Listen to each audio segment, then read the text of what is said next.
Denise Cariesta terang-terangan sebut nama Regi Datau dan Ayu Dewi. Denise Cariesta secara terang-terangan akhirnya menyebutkan nama Regi Datau dan Ayu Dewi. Sebelumnya, Denise Cariesta enggan ungkap inisial RD, namun kini ia langsung menyebutkan nama Regi Datau dan Ayu Dewi. Tak hanya itu, Denise Cariesta juga menyinggung soal rumah tangga Regi Datau dengan Ayu Dewi yang harmonis. Nama Regi Datau terseret seusai pengakuan Denise Cariesta yang mengaku menjadi orang ketiga seorang pengusaha berinisial RD. Banyak yang berasumsi RD adalah inisial nama suami Ayu Dewi.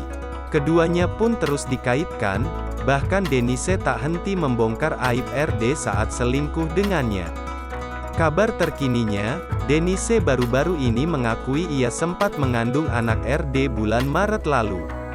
Meski demikian, Ayu dan Regi tak menghiraukan perlakuan Denise.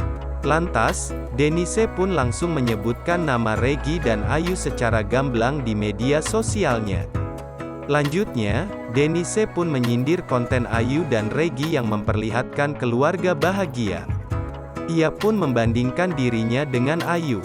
Tak henti sampai di situ, Denise pun meminta Ayu dan Regi untuk datang menemuinya.